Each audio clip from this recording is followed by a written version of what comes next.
ان الحمد للہ نحمده ونستعینه ونستغفره ونعوذ باللہ من شرور انفسنا ومن سیئات اعمالنا من يهده اللہ فلا مضل له ومن يضلل فلا هادی له واشهد ان لا الہ الا اللہ وحدہ لا شریک له واشهد ان محمدا عبده ورسوله اما بعد فان خیر الحدیث کتاب اللہ وخیر الہدی ہدی محمد صلی اللہ علیہ وآلہ وسلم وشر الامور محدثاتها وكل محدثۃ بدعہ وكل بدعۃ ضلالہ وكل ضلالۃ فی النار۔ اعوذ باللہ السمیع العلیم من الشیطان الرجیم من ہمزہ ونفخہ ونفثہ بسم اللہ الرحمن الرحیم رب اشرح لی صدری ویسر لی امری واحلل عقدۃ من لسانی یفقہوا قولی۔ بسم اللہ الرحمن الرحیم ان اللہ وملائکتہ یصلون علی النبی یا ایہا الذین آمنوا صلوا علیہ وسلموا تسلیما۔ اللہم صلی علی محمد وعلی آل محمد کما صلیت علی ابراہیم وعلی آل ابراہیم انک حمید مجید۔ اللہم بارک علی محمد وعلی آل محمد کما بارکت علی ابراہیم وعلی آل ابراہیم انک حمید مجید۔ اللہم ربنا آتنا فی الدنیا حسنۃ وفی الآخرۃ حسنۃ وقنا عذاب النار۔ لا الہ الا انت سبحانک انی کنت من الظالمین۔ حسبنا اللہ ونعم الوکیل۔ یا حی یا قیوم برحمتک استغیث ولا حول ولا قوة الا باللہ العلی العظیم۔ ربنا آتنا من لدنک رحمۃ وہیئ لنا من امرنا رشدا۔ آمین۔ میرے بھائیو، الحمدللہ آج 20 اکتوبر 2019 کو سنڈے کے دن بمطابق 20 صفر المظفر 1441 ہجری ہم انشاءاللہ تعالی اپنا نیا سلسلہ قرآن حکیم کی قرآن کلاسز کا شروع کرنے جا رہے ہیں، اور اس کا انشاءاللہ آج پہلا لیکچر انٹروڈکشن سے ریلیٹڈ ہوگا، قرآن حکیم کے تعارف پہ۔ اور اس سیریل کا نام ہم نے رکھا ہے قرآن آسان ترجمہ اور تفسیر، یعنی آسان با محاورہ ترجمہ اور تفسیر قرآن حکیم کی آیات سے اور صحیح الاسناد احادیث کی روشنی میں انشاءاللہ تعالی۔ اور کوشش یہی ہے کہ اس نئے سلسلے میں ٹو دی پوائنٹ ڈسکشن کی جائے، کیونکہ آپ کو پتہ ہے کہ پچھلا جو ہمارا قرآن حکیم کا ایک پورا دورہ ریکارڈ ہوا ہے وہ 9 سالوں میں ہوا ہے، 344 لیکچرز کے اندر۔ اب اتنے ڈیٹیل لیکچر نہیں ہوں گے، البتہ کوشش یہ ہوگی کہ جتنی ضروری انفارمیشن ہے وہ ضرور ڈسکس کی جائے۔ آج کی ہماری اس سلسلے کی پہلی کلاس ہے، اور اس کلاس کے اندر ہم انشاءاللہ کوشش کریں گے کہ قرآن حکیم سے متعلق 40 بنیادی انفارمیشنز جو ہیں وہ ڈسکس کریں، جو ایک مسلمان کے علم میں ہونی چاہیے، اور ان پوائنٹس کہ کانٹیکسٹ میں جتنی ضروری گفتگو ہوگی وہ میں کروں گا، ورنہ تو یہ 40 پوائنٹس کے اوپر 40 گھنٹے بھی گفتگو ہو سکتی ہے، لیکن اس گفتگو کی ضرورت نہیں ہے۔ یہ مسلمانوں کے اجماعی عقیدے ہیں، کوئی اس میں دوسری رائے نہیں ہے، اور جتنی انفارمیشن ریکوائرڈ ہے وہ انشاءاللہ میں ڈسکس کروں گا۔ اللہ کا نام لے کے شروع کرتے ہیں میرے بھائیو۔ علمی پوائنٹ نمبر 1 وہ یہ ہے کہ ہم مسلمانوں کا یہ بنیادی عقیدہ ہے کہ یہ جو قرآن حکیم ہے یہ اللہ تبارک و تعالی کی کتاب بھی ہے اور اللہ کا کلام بھی ہے۔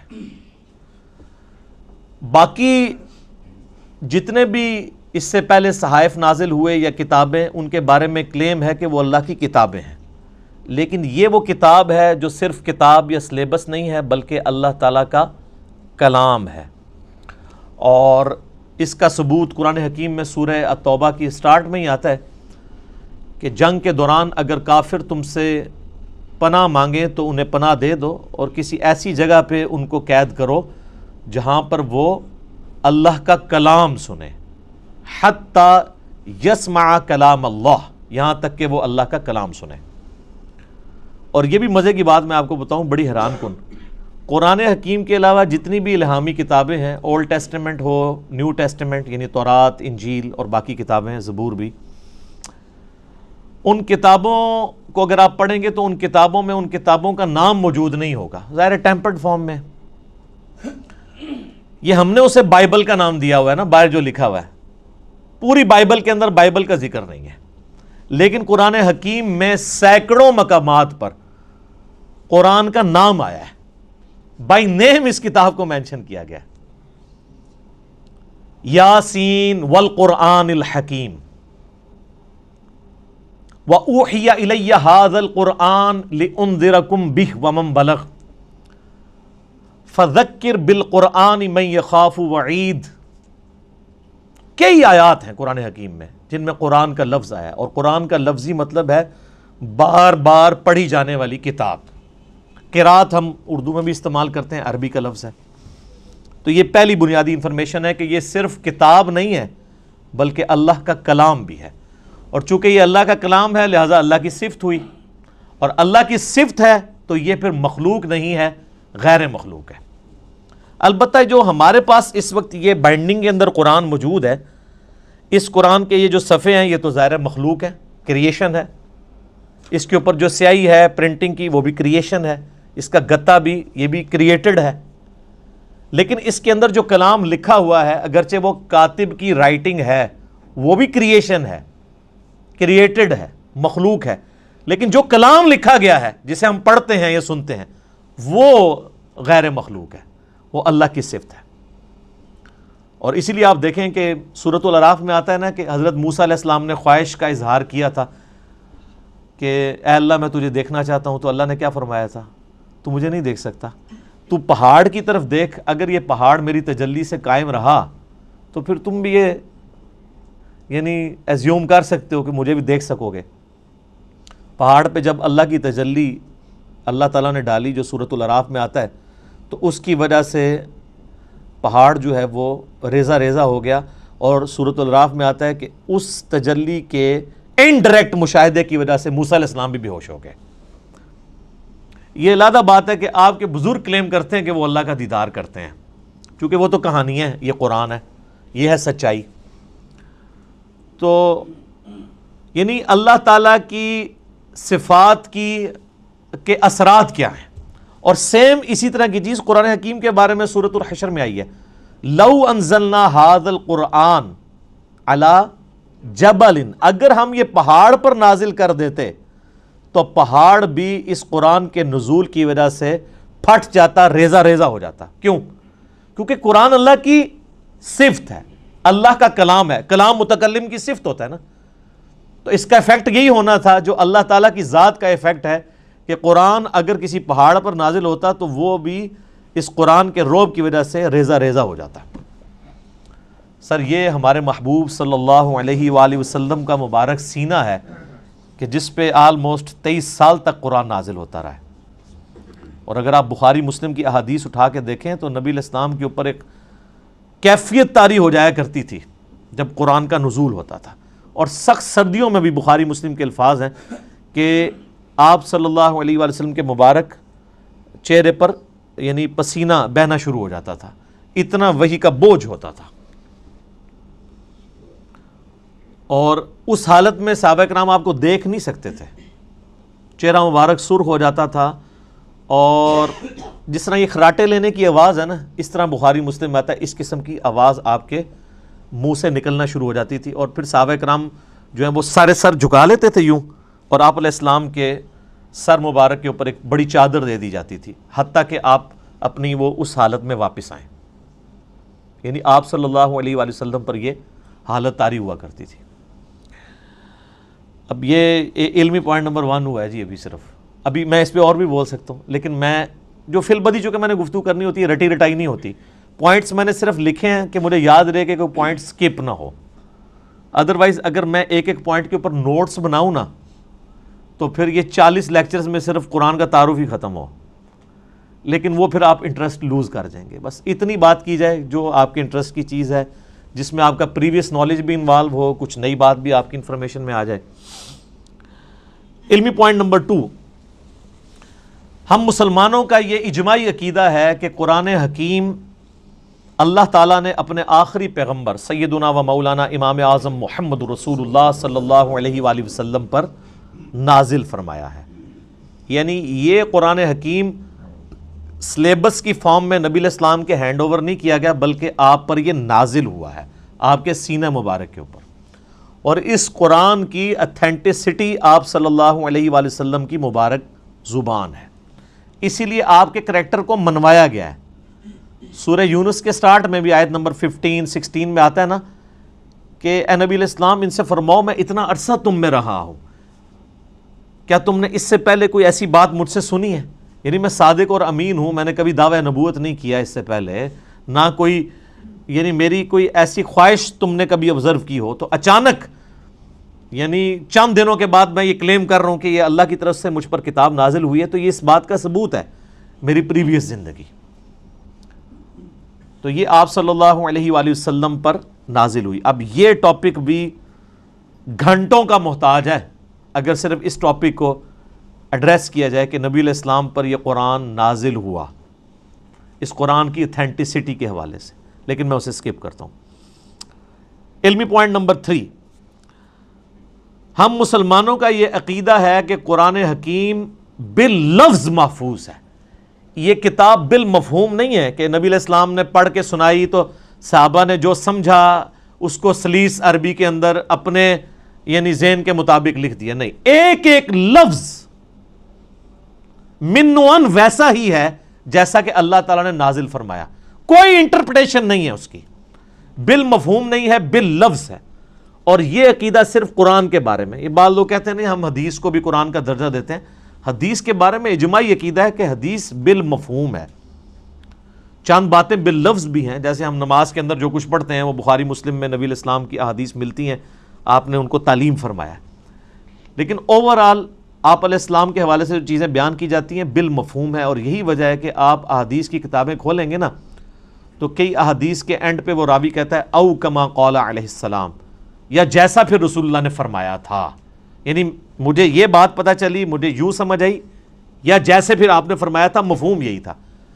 اور آپ بخاری مسلم اٹھا کے دیکھیں، آپ کو درجنوں احادیث ملیں گی کہ ایک ہی مجلس میں آپ صلی اللہ علیہ وآلہ وسلم نے کوئی بات ارشاد فرمائی ہے، کئی صحابہ نے اس بات کو رپورٹ کیا ہے، سب کے الفاظ میں تھوڑا بہت فرق ہے، اوورال مفہوم ٹھیک ہے، لیکن کسی سے کچھ سکپ ہو گیا، کسی سے کچھ.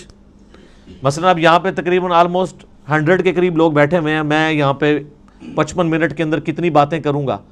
اب باہر نکل کے ان میں سے کتنے % لوگ ہیں جو منوان میری ایک ایک بات کو پروڈیوس کر سکتے ہیں؟ باہر جا کے نہیں کر سکتے. کچھ کو کچھ حصہ یاد ہوگا، کچھ کو کچھ اس طریقے سے. اوورال سب کو جمع کریں گے تو آلموسٹ آپ کامیاب ہو جائیں گے اس پوری مجلس کو. یہ ویڈیو ریکارڈ تو اس زمانے میں نہیں تھا، اس لیے تو ویڈیوز بنائی جاتی ہیں تاکہ کوئی چیز سکپ نہ ہو.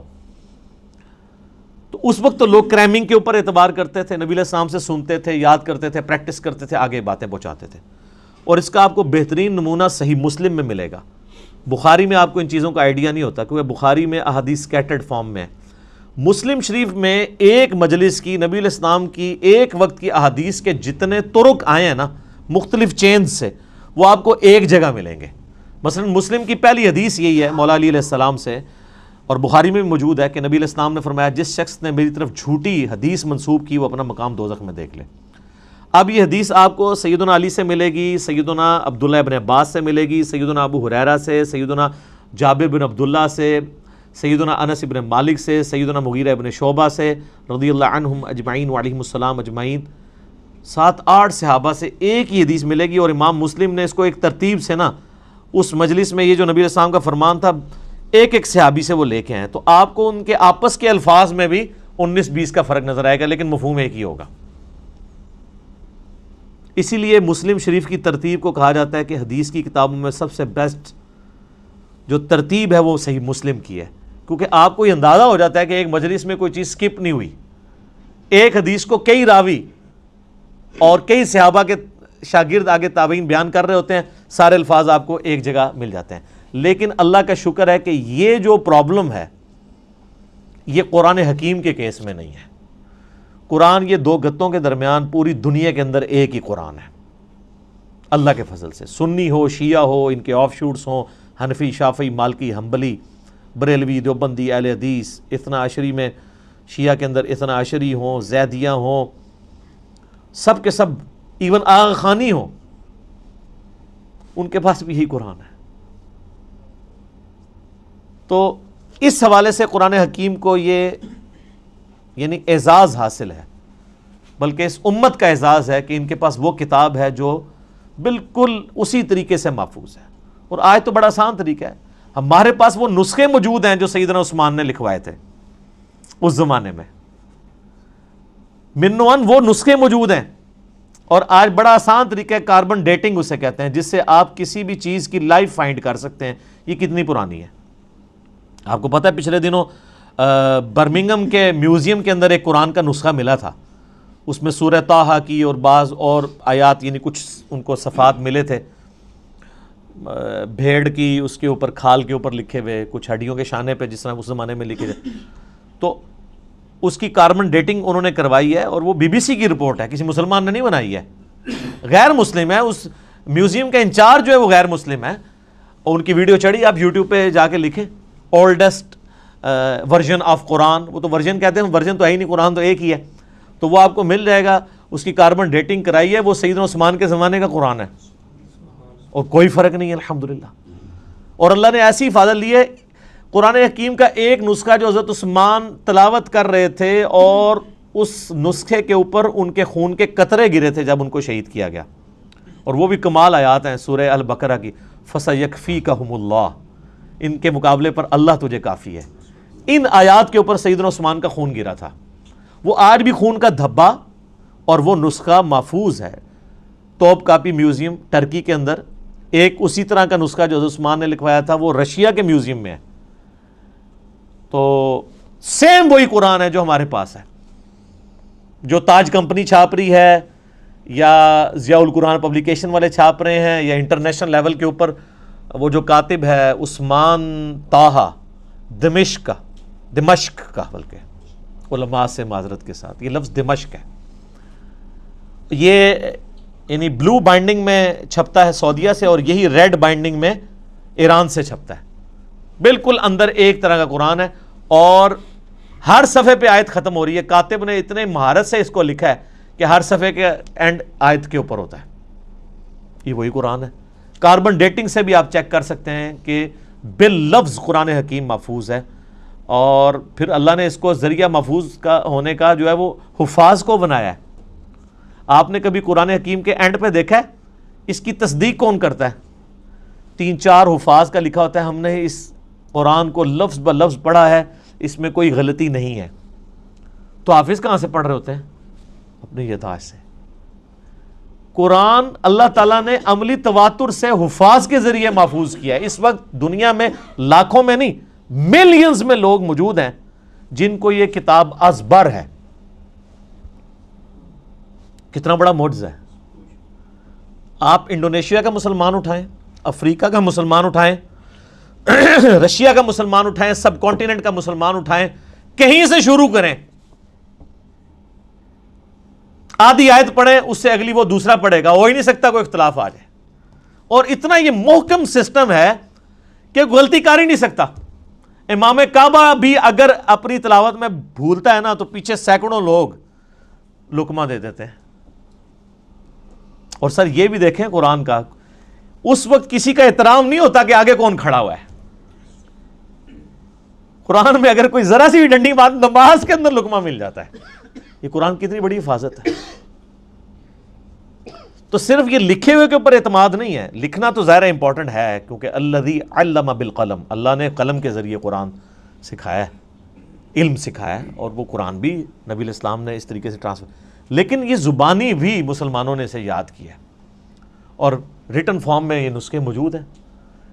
جب کبھی بھی کوئی ایشو آتا ہے، اب تو خیر آتا ہی نہیں ہے، اتنے اسٹیبلش ہو چکے ہیں، اب تو سافٹ ویئرز بن چکے ہیں، پی ڈی ایفs موجود ہیں. اب تو کوئی کبھی آپ نے دنیا میں سنا ہے کوئی ایشو آیا کہ اس لفظ تھلے زیر ہے یا زبر ہے؟ کبھی سر یہ کئی کافر جو مسلمان ہوئے ہیں نا، ان کے لیے سب سے بڑی اٹریکشن یہ ہے کہ قرآن کا ورژن ہی کوئی نہیں، ایک ہی قرآن ہے۔ یہ جو امریکن تھے وہ پروٹیسٹنٹ کرسچن یوسف ایسٹس 80s میں مسلمان ہوئے ہیں۔ آپ ذرا ان کی وہ ویڈیو دیکھیں جس میں انہوں نے بتایا ہے کہ میں مسلمان کیسے ہوا ہوں۔ اس میں انہوں نے بتایا کہ جب مجھے پہلی دفعہ پتہ چلا نا کہ قرآن کا ورژن ہی کوئی نہیں ہے، کیونکہ ان کی تو سب سے بڑی مصیبت ہی یہ ہے کہ بائبل کے کتنے ورژن ہیں، اور قرآن ایک ہی ہے پوری دنیا کے اندر۔ اس نے کہا میں کیسے مان لوں کہ یار اتنی پرانی کتاب ہے، پرنٹنگ میں کئی بار کوئی لفظ ٹوٹ جاتے ہیں، لیکن ان کو پتہ نہیں کہ پرنٹنگ نے نہیں اسے محفوظ کیا، مسلمانوں کے سینے نے محفوظ کیا، سینوں نے۔ اور نبی علیہ السلام کی حدیث ہے المستدرک للحاکم میں صحیح سند کے ساتھ، انٹرنیشنل نمبر کے مطابق 399، کہ اللہ تعالیٰ میری امت کو کبھی گمراہی پہ جمع نہیں ہونے دے گا، جماعت پہ اللہ کا ہاتھ ہے، قیامت تک اجماع امت اللہ کی حفاظت میں، اور قرآن حکیم کی حفاظت اللہ تعالیٰ نے امت کے اجماع کے ذریعے کروائی ہے۔ یہ قرآن ہمارے سامنے تو نہیں نازل ہوا، امت کے اجماع نے اسے ٹرانسفر کیا، یعنی امت میں کوئی دوسری رائے نہیں ہے۔ ایک تو وہ رائے نا جو مناظروں میں ہوتی ہے کہ جی وہ آپ کی کتابوں میں یہ لکھا ہوا ہے، تو وہ کہتے ہیں آپ کی کتابوں میں یہ لکھا ہوا ہے، وہ ساری فضول باتیں ہیں۔ نہ سنی ان روایتوں کو آن کرتے ہیں، نہ شیعہ ان روایتوں کو آن کرتے ہیں۔ قرآن حکیم محتاج نہیں ان روایتوں کا، جو عملی تواتر سے چیز نقل ہوئی ہے۔ دنیا میں 1000 مسلمان بھی کھڑے ہو کے کہیں یہ آیت ایسی نہیں ایسے ہے، آج تک تو کوئی نہیں کھڑا ہوا، نہ ہوگا اللہ کے فضل سے۔ وہ کہہ رہے ہیں جی پچھلے دنوں جی وہ اسرائیل والوں نے جی ایک صورت بنا کے پوری چڑھا، اور سارے اسرائیل والے پورا قرآن بنا کے اور چڑھا دیں۔ آپ کو یقین نہیں کہ اس کی حفاظت کا ذمہ کس نے لیا ہوا ہے؟ اللہ نے۔ صحابہ کرام کو تو شاید یہ آیت نہ سمجھ آئی ہو اس وقت، ایمان بالغیب ہی ہو، انا نحن نزلنا الذکر وانا لہ لحافظون، سورۃ الحجر آیت نمبر 9۔ بے شک اس القرآن کو، الذکر کو، اللہ کی یاد دلانے والی کتاب کو ہم نے نازل کیا، ہم اس کی حفاظت کرنے والے ہیں۔ ان کے لیے تو یہ تھیوری تھی نا، لیکن ہمارے لیے تو پریکٹیکل ہے۔ ہم تو 1500 سال تاریخ میں دیکھ سکتے ہیں کہ کوئی ٹیمپر نہیں ہوا، کتنا برے وقت مسلمانوں پہ آئے ہیں۔ ایک وہ وقت بھی آیا کہ ہلاکو خان نے بغداد کی ساری لائبریریز جو ہیں وہ دریائے دجلہ میں بہا دی تھی، تو قرآن کو تو کوئی فرق نہیں پڑا۔ اور وہ جو برمنگھم کا نسخہ ہے نا ان کے پاس جو نکلا ہے، وہ انگریزوں کے دور حکومت میں ان کے پاس وہ نسخہ ہاتھ لگا تھا، پھر وہ انہوں نے انگلینڈ میوزیم میں شفٹ کر دیا تھا، کیونکہ انگریزوں کی حکومت پھر سلطنت عثمانیہ ٹوٹنے کے بعد عراق کے اوپر بھی رہی ہے۔ اس دوران انہوں نے پرانی کسی لائبریری سے اسے شفٹ کیا تھا، جو ہلاکو خان کی تباہی کی وجہ سے بچ گئے ہوئے تھے نسخے۔ تو قرآن حکیم کو اللہ تعالیٰ نے اس طریقے سے محفوظ کیا۔ اچھا، یہ جب میں نے پوائنٹ لکھے تھے نا تو میں نے کہا تھا میں ایک منٹ میں ایک پوائنٹ بیان کروں گا تو 40 منٹ میں ختم ہو جائے گا، لیکن یہ تو ان لوگوں کا ختم ہوتا ہے جنہوں نے خبریں پڑھنی ہوتی ہیں، جنہوں نے درد دل سامنے رکھنا ہوتا ہے، جنہوں نے ایک کمپریہنسو نالج گین کیا ہوتا ہے، جن کو پتہ ہے کہ اس وقت دنیا کیا سوچتی ہے اسلام کے بارے میں، تو ان کے لیے تو پھر یہ ایک پوائنٹ کو ڈسکس کرنا ہے 1 منٹ کے اندر ناممکن ہو جاتا ہے، مختصر یہ کام ہو نہیں سکتا۔ پھر میں نے اپنے بھائیوں سے مشورہ بھی کر لیا تھا کہ اگر ہم بالکل اسٹرکٹلی اس کے ساتھ اٹیچ رہیں گے کہ ہم نے اتنے منٹ میں اتنی چیزوں کو ختم کرنا ہے، تو پھر وہ فی البدی گفتگو کا جو حسن ہے وہ ختم ہو جائے گا، پھر کئی پوائنٹس رہ جائیں گے جو ضروری ہوں گے، جو ایک مسلمان کو پتہ ہونے چاہیے۔ علمی پوائنٹ نمبر 4 وہ یہ ہے میرے بھائیوں کہ قرآن حکیم اپنی اصلی فارم میں لوح محفوظ کے اندر ہے۔ یہ ہمارے ہاتھ میں جو قرآن ہے نا، یہ اس کی اتھینٹک کاپی ہے۔ اصل میں جو قرآن ہے نا وہ اللہ نے لوح محفوظ میں لکھا ہوا ہے، بل ہوا قرآن مجید فی لوح محفوظ۔ سورۃ الواقعہ میں بھی آیا نا کہ وہاں سے اس کو کس نے، تنزیل من رب العالمین، یعنی یہ رب العالمین کا اتارا ہوا ہے۔ لا یمسہ الا المطہرون، یعنی جو قرآن حکیم ہے نا اس کو وہاں پر پاکیزہ فرشتے ہی چھوتے ہیں، کوئی وہاں پہ پہنچ نہیں سکتا۔ اللہ نے اسے اتارا ہے، یہ جنات کے اثر سے نہیں ہے، شیاطین کے اثر سے نہیں ہے، کیونکہ کافروں کا اعتراض تھا نا کہ جی نبی الاسلام، اور بعض میں مخلص بھی تھے کہ یار اچانک زندگی کے 40ویں سال میں آپ غار میں جا کے غار حرا میں بیٹھے ہیں، ہو سکتا ہے کسی آسیب کا سایہ ہو گیا ہو، تو اس کی وجہ سے آپ یہ کلام کر رہے ہیں۔ تو وہ تو پھر آپ کو پتہ ہے سیب کے سائے والوں کی حالت یہ تو نہیں ہوتی، ان کی تو حالت ہی کچھ اور ہوتی ہے۔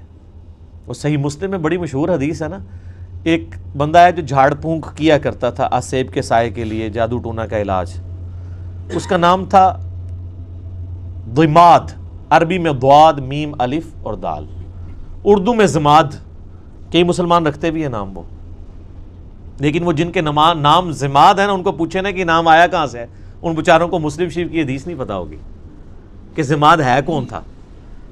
وہ جھاڑ پھونک کیا کرتا تھا، مکے آیا تو اس نے سنا کہ یہاں پہ ایک شخص ہے کہ جو بڑا ایک ڈائنامک اس کی لائف تھی، یعنی وہ سب کی آنکھوں کا تارا تھا، ایک کامیاب تاجر بھی تھا اور لوگ اس کے پاس امانتیں رکھواتے تھے، بڑا زبردست، یعنی وہ ایک سمجھنے کہ اس معاشرے کے ایلیٹ طبقہ تھا۔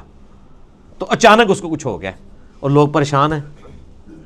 ظاہر ہے جس نے 40 سال تک کوئی بات ہی نہ کی ہو اس ٹاپک پہ، اور اب وہ کہے کہ میں اللہ کا پیغمبر ہوں، مجھ پہ یہ کلام نازل ہوا، تو لوگ تو پریشان ہو جائیں گے۔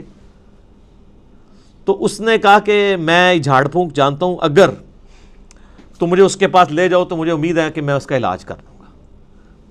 اس کو کیا پتا تھا کہ علاج اس کا نہیں، اس کا اپنا ہو جائے گا۔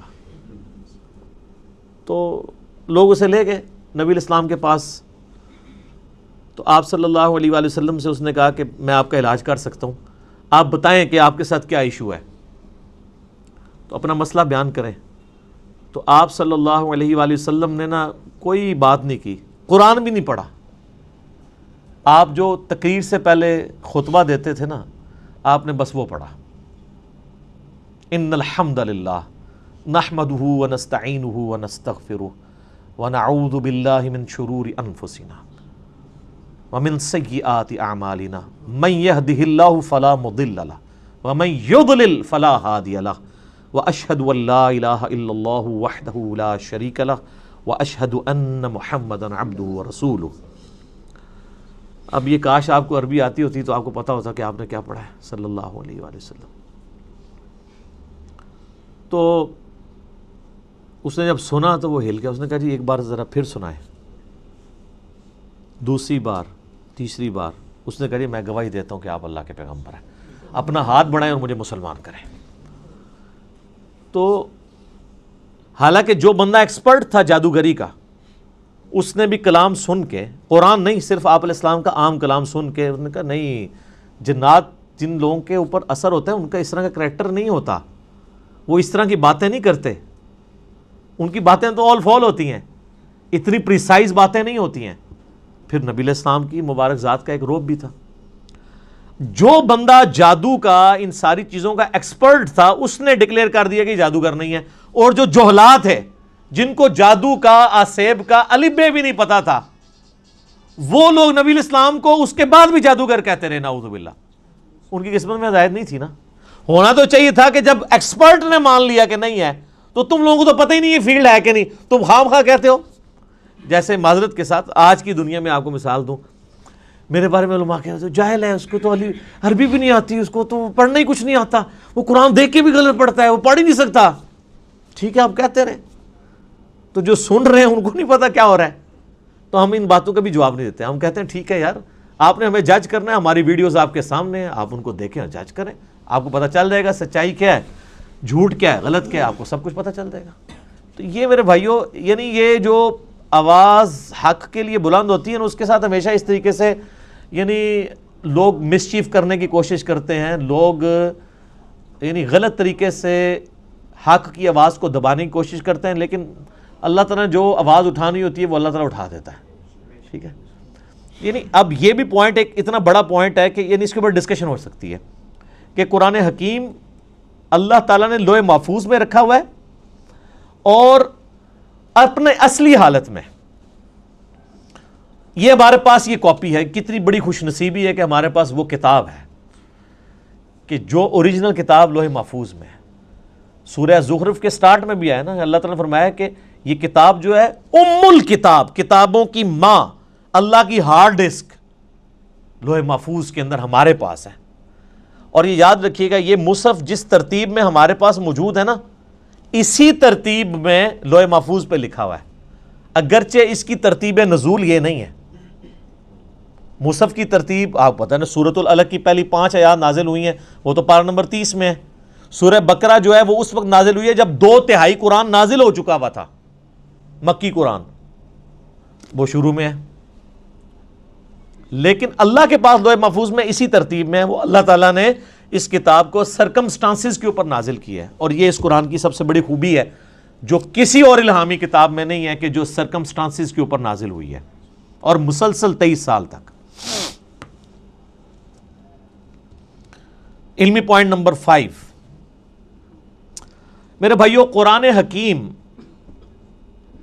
ہمارے محبوب صلی اللہ علیہ وآلہ وسلم کا واحد معجزہ ہے جس کی بنیاد پہ ہم نبی علیہ السلام کے لیے نبوت کلیم کرتے ہیں. ویسے تو آپ کے ٹینجیبل فارم میں فزیکل فینومینا آف نیچر کو توڑنے والے، قانون قدرت کو توڑنے والے کتنے حسی معجزات بخاری مسلم میں رپورٹ ہوئے ہیں. میں نے 4 لیکچرز ریکارڈ کرائے ہیں اس کے اوپر، مسئلہ 131A B C D.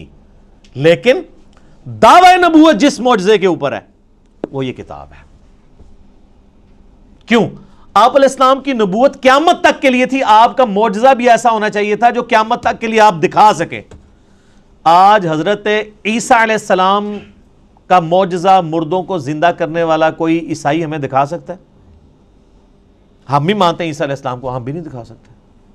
کوئی ویڈیو، کوئی یہودی حضرت موسیٰ علیہ السلام کے عصا کو دوبارہ آج اژدہا بنا کے دکھا سکتا ہے؟ ہم بھی نہیں دکھا سکتے. وہ آپ جناب عصا اگر مل بھی جائے کہیں سے، آپ چاہے وہ امام کعبہ کے ہاتھ میں دے دیں، آپ ویٹیکن سٹی میں بیٹھے ہوئے کرسچن پوپ کے ہاتھ میں دے دیں، یا یروشلم میں بیٹھے ہوئے یہودی پریسٹ کے ہاتھ میں دے دیں، یا آپ کے جتنے رحمت اللہ علیہ ہیں اور غوث اور اقداب اور جن کے بارے میں آپ کا کلیم ہے ان کے ہاتھ میں دے دیں، ان کو کہ اس کو پھینک کے ذرا اژدہا بنا کے بتائیں. نہیں بنا سکتے. وہ حضرت موسیٰ کے ہاتھ تک ہی معجزہ تھا. لیکن یہ وہ کتاب ہے جو نبی علیہ السلام کے پاس معجزہ، صحابہ کے پاس معجزہ، تابعین، تبع تابعین، قیامت تک آنے والے آخری انسان کے لیے بھی معجزہ ہے. مسلمان نہیں، انسان کے لیے بھی. اور ہر زمانے کے ٹیسٹ پہ پورا اترتا ہے. اسپیسیفکلی تو یہ پورا اترا اس ٹیسٹ میں کہ عرب کے لوگ اپنے آپ کو اتنا بڑا فصیح اللسان سمجھتے تھے کہ وہ ادر دین جو نان عرب ہیں، عربیوں کے علاوہ جو لوگ ہیں، ان کو وہ کہتے تھے یہ اجمی ہیں، گونگے، یہ بول نہیں سکتے. اور یہ حقیقت ہے کہ عربی لوگوں کی فساد اتنی تھی کہ وہ عام گفتگو بھی شاعری کے انداز میں کر لیتے تھے فی الودی. لیکن جب قرآن نازل ہوا، ان بڑے بڑے شعراء نے بھی اپنے کلام پھاڑ دیے کہ یار یہ کلام کمال کلام ہے. موسیٰ علیہ السلام کے زمانے میں جادوگری عروج پہ تھی. اللہ تعالیٰ نے موسیٰ علیہ السلام کو ایسا معجزہ دیا، جادوگر بھی سجدے میں گر پڑے. کتنی دفعہ قرآن میں یہ واقعہ آیا ہے. اور وہ بہت بڑا معجزہ تھا. لکڑی کا اژدہا بننا یہ بہت بڑی چیز ہے. پلانٹ کنگڈم اینیمل کنگڈم میں بدل رہا ہے، اور پھر اینیمل کنگڈم پھر پلانٹ کنگڈم میں. اس کو ذرا امیجن کریں. عیسیٰ علیہ السلام کے زمانے میں طب، ڈاکٹری بڑی عروج پہ تھی، ان کو بڑا فخر تھا. لیکن کوئی ڈاکٹر مادرزاد کوڑی اور اندھے کو آنکھیں دے سکتا ہے؟ قرآن حکیم میں سورہ مریم کے اندر، سورہ مائدہ کے اندر حضرت عیسیٰ علیہ السلام ہاتھ پھیرتے تھے، آنکھیں آ جاتی تھی. سارے ڈاکٹر فیل ہو گئے. انہوں نے کہا یہ ڈاکٹری سے آج نہیں پاسبل. ڈاکٹری سے آنکھ کسی بندے کی آپ لگاتے ہیں دوسرے کو، اور آنکھ ہو ہی نہ، اور اس میں مٹی رکھ کے اور ایک پرندے کی مورت بنا کے مٹی کی پھونک مارتے تھے، اللہ کے اذن سے وہ پرندہ بن جاتی تھی. اب کون سا ڈاکٹر یہ کام کر سکتا ہے؟ قرآن حکیم کے زمانے میں شاعری عروج پہ تھی. اللہ تعالیٰ نے کلام بھی ایسا دیا کہ شعراء فیل ہو گئے. لیکن یہ اس پہ ختم نہیں ہے. قیامت تک کے لیے جو جو وقت کا ٹیسٹ آئے گا اس پہ یہ کتاب پوری اترے گی. آج سائنس کی دنیا ہے. قرآن حکیم سے کوئی ایک آیت بھی نہیں بتا سکتا جو اسٹیبلش سائنس، ہائپوتھیسس تھیوری نہیں، اسٹیبلش سائنس کے خلاف ہو. اس کے برخلاف ہم آپ کو کئی باتیں بتا سکتے ہیں جو قرآن حکیم ایسی کرتا ہے جو پرانی سائنس ان باتوں کی تصدیق نہیں کرتی تھی، لیکن آج کی سائنس ان باتوں کی تصدیق کرتی ہے. جس میں سب سے بڑی بات، ہم نے اپنے بچپن میں یہ چیزیں پڑھی ہوئی ہیں کہ جی زمین جو ہے وہ ساکن ہے اور سورج اس کے گرد چکر لگاتا ہے. شروع میں بچوں کو سمجھانے کے لیے پڑھا دیتے تھے نا, بعد میں پھر وہ چیزیں, لیکن یہ سٹارٹ بھی ہوئی تھی تھیوری سائنس میں. قرآن بہت پہلے سے کہہ رہا ہے کلٌ فی فلک یسبحون, تمام اجرام فلکی جو ہیں وہ تیر رہے ہیں آسمان میں, اور تیرنا بیک وقت تیرنے میں ایک چیز فلوٹ بھی کرتی ہے اور اپنے محور کے گرد بھی گھومتی ہے. جو بھی آپ کوئی بھی گول چیز اگر سمندر میں پھینک دیں نا وہ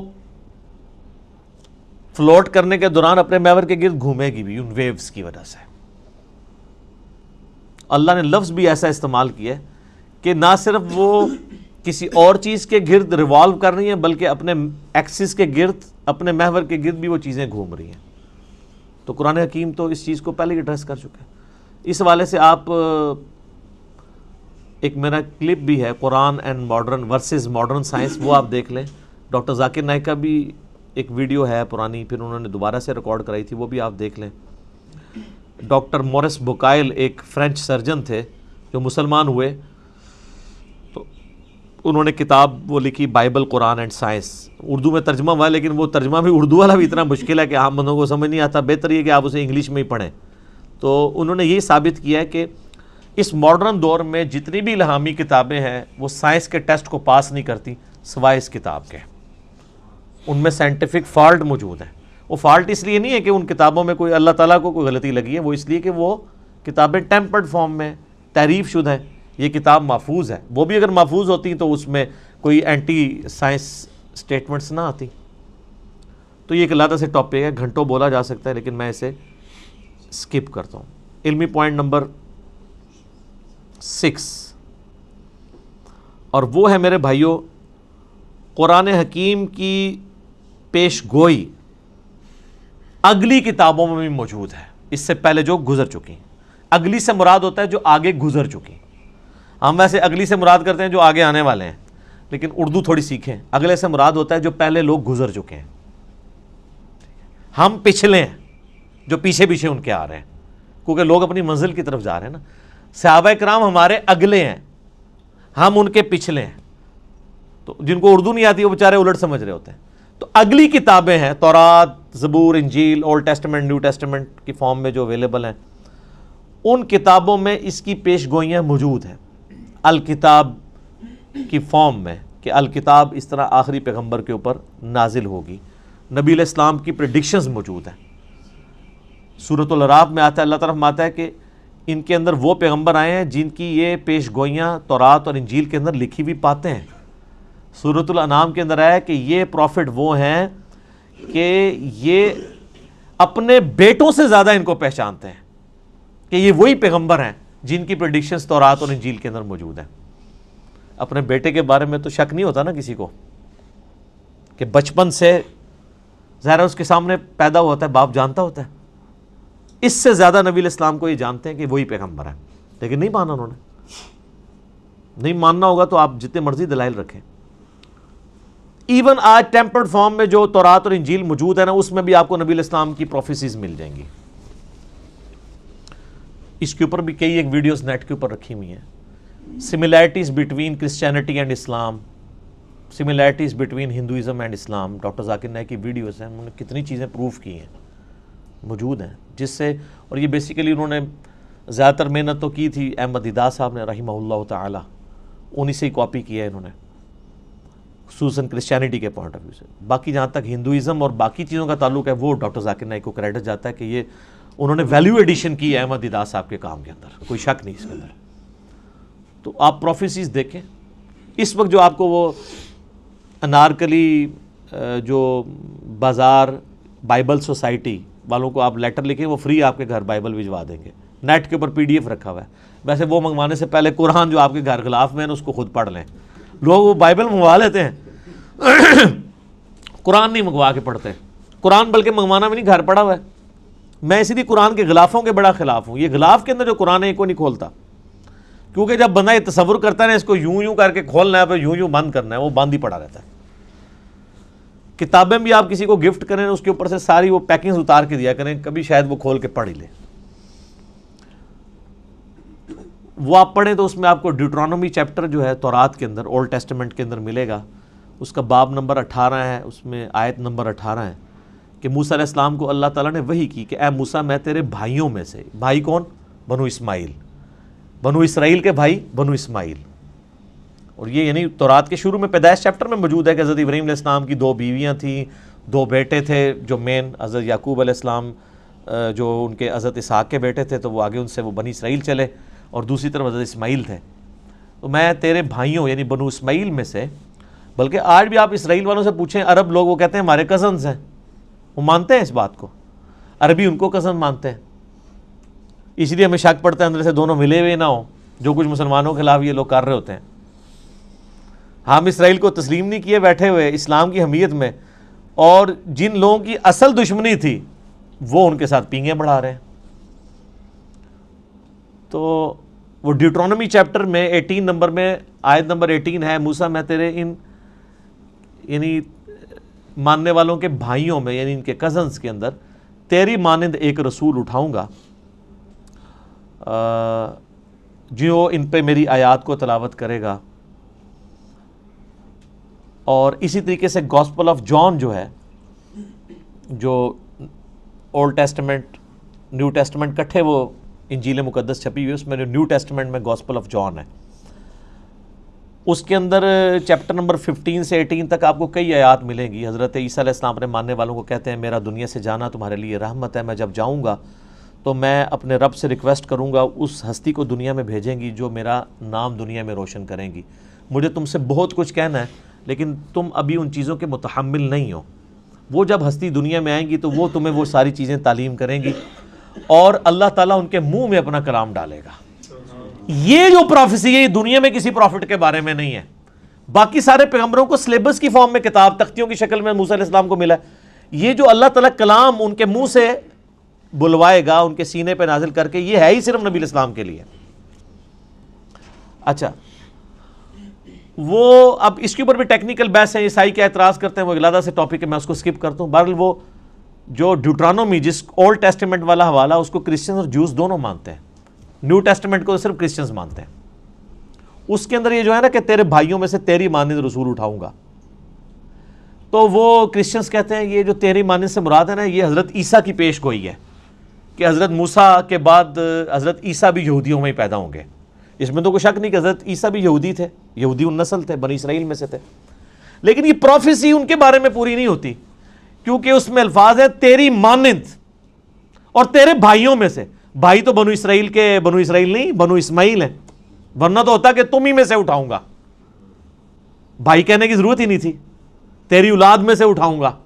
نہیں، بنو اسماعیل میں نبی الاسلام کے علاوہ تو کوئی پروفٹ بھی نہیں ہے. اور تیری مانند میں دیکھیں کیا قیامت مضمر ہے کہ حضرت موسیٰ علیہ السلام کی مانند ہمارے ہی پیغمبر ہیں صلی اللہ علیہ وآلہ وسلم. حضرت موسیٰ علیہ السلام کی نیچرل ڈیتھ ہوئی ہے، حضرت عیسیٰ علیہ السلام کی نیچرل ڈیتھ نہیں ہوئی، بلکہ اللہ نے ان کو اٹھا لیا. چلیں کرسچنز کے نزدیک وہ شہید کر دیے گئے، نیچرل ڈیتھ نہیں ہوئی.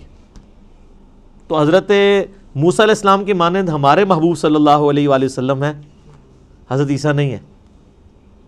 اچھا، حضرت موسیٰ صاحب امت پیغمبر تھے، 6 لاکھ کا لشکر لے کے نکلے،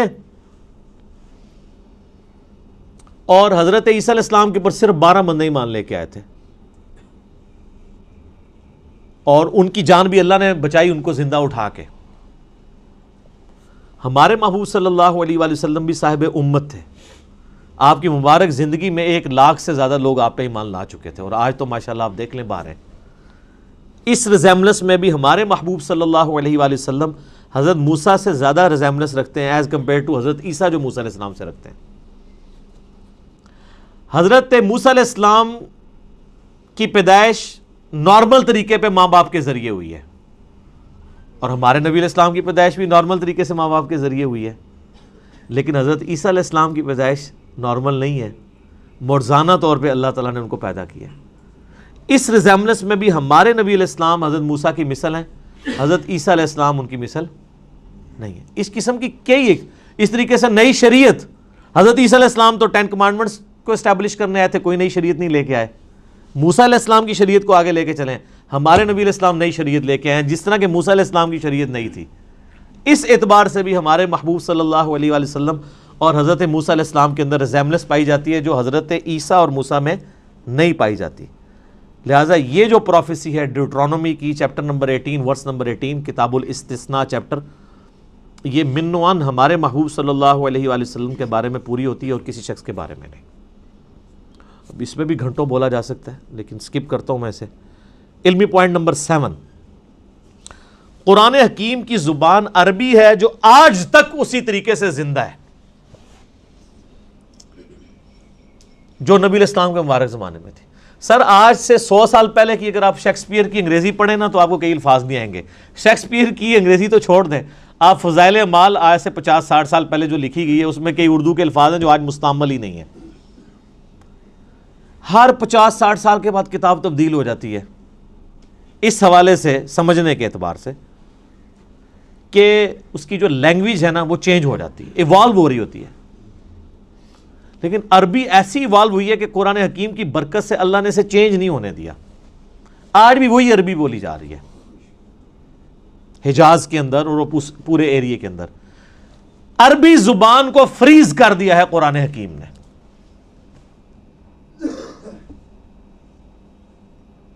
اور قرآن حکیم میں سورہ یوسف کے سٹارٹ میں بھی آیا اِنَّا جَعَلْنَاهُ قُرْآنًا عَرَبِيًّا لَعَلَّكُمْ تَعْقِلُونَ، ہم نے قرآن عربی میں نازل کیا ہے تاکہ تم اس کو سمجھ سکو، تمہاری اپنی زبان میں نازل کیا ہے.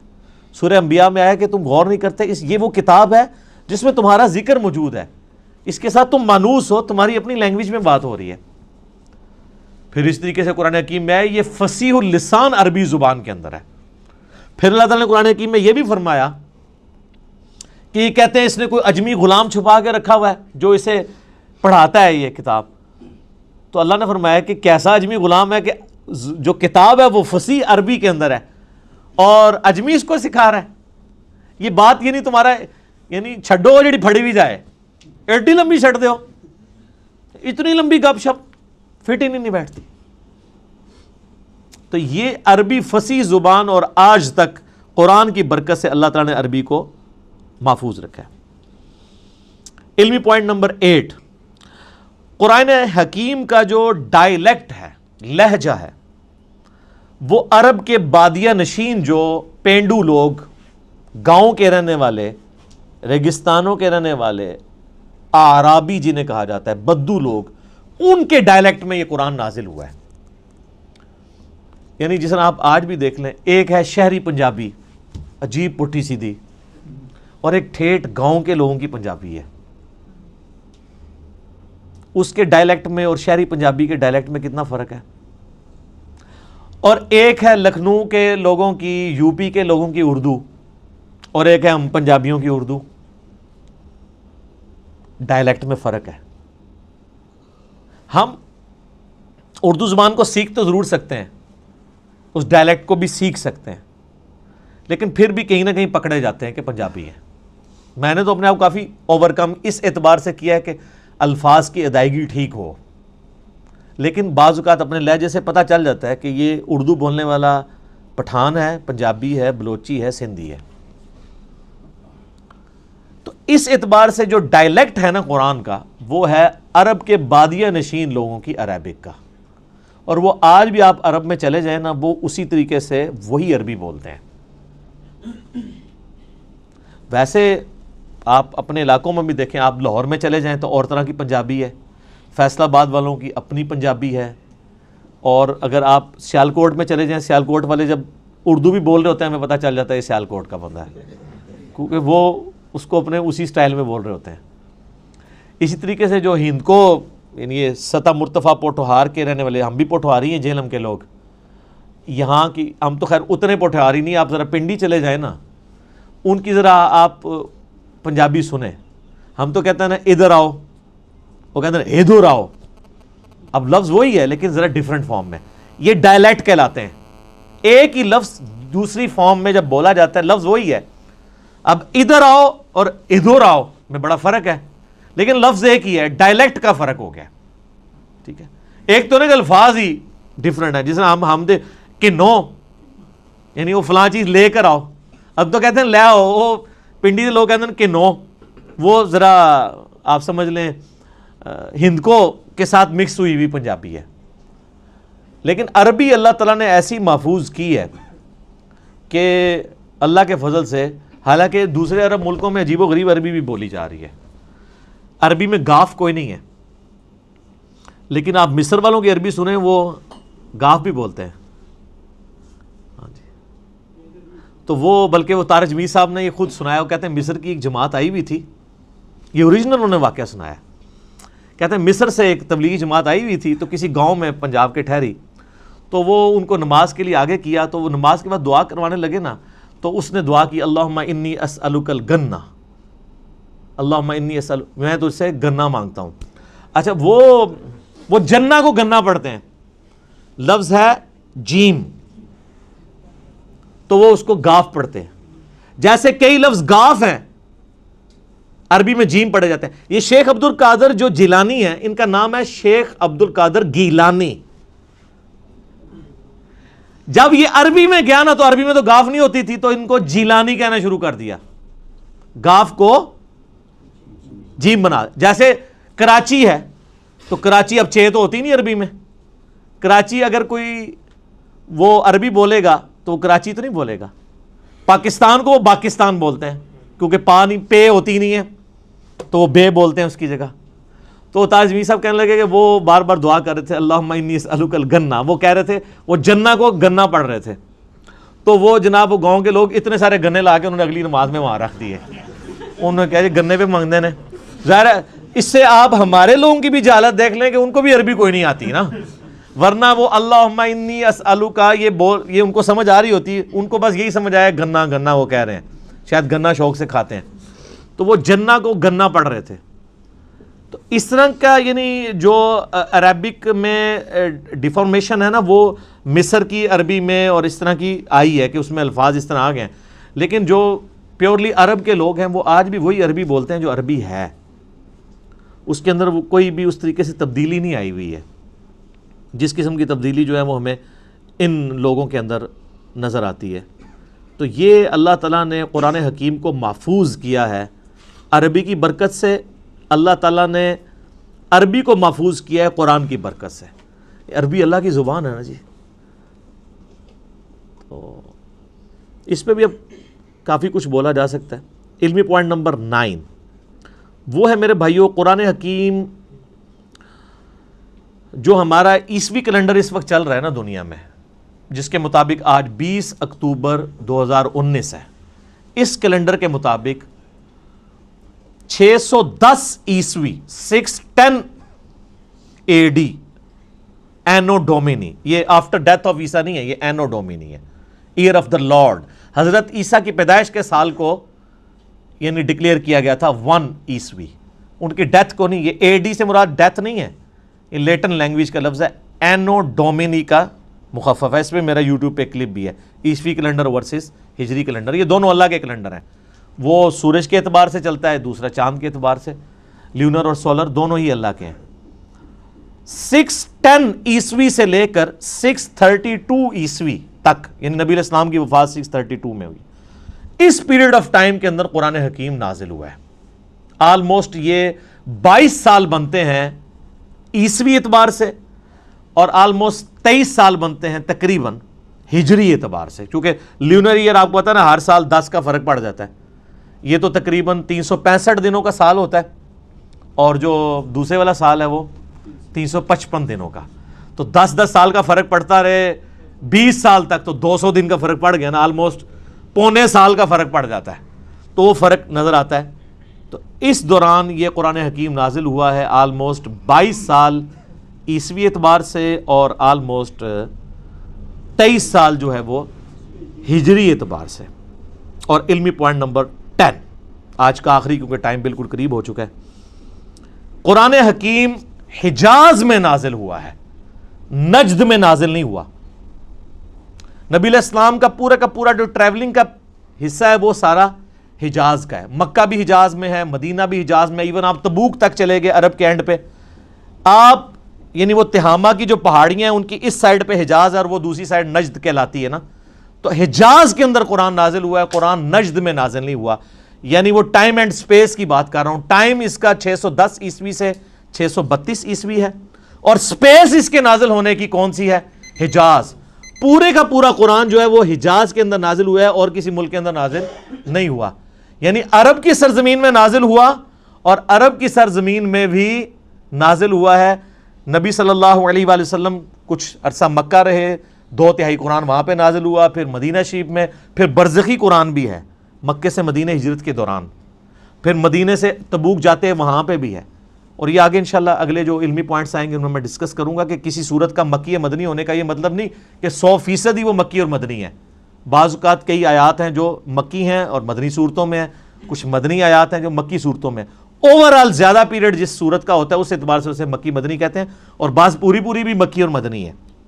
لیکن ایک جو ہمارا یہ عقیدہ ہے کہ یہ قرآن حکیم آن دا فیس آف ارتھ جس سپیس میں نازل ہوا وہ سپیس تھی حجاز کی سپیس.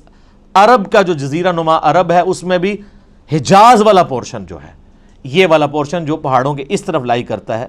تو یہ قرآن نجدی نہیں, یہ نجدی وہ بھی اب آپ کو پتہ ہے نجدی کہتے ہیں نا, نجدی ہو, تو قرآن حکیم نجدی نہیں ہے, قرآن حکیم حجازی ہے. ٹھیک ہو گیا؟ تو اللہ تعالیٰ سے دعا ہے جو حق بات میں نے کہی اللہ تعالیٰ ہمارے دلوں میں راسخ فرمائے. اگر جذبات میں میرے منہ سے کوئی غلط بات نکل گئی تو اللہ تعالیٰ ہمارے دلوں سے معاف کر دے. ہمیں کتاب و سنت کی تعلیمات پر عمل کر کے دوسرے بھائیوں تک پہنچانے کی توفیق عطا فرمائے. اللہم صلی علی محمد وعلی آل محمد کما صلیت علی ابراہیم وعلی آل ابراہیم انک حمید مجید. اللہم بارک علی محمد وعلی آل محمد کما بارکت علی ابراہیم وعلی آل ابراہیم انک حمید مجید. سبحانک اللہم وبحمدک اشہد ان لا الہ الا انت استغفرک واتوب الیک وما علینا الا البلاغ المبین. جزاکم اللہ خیرا.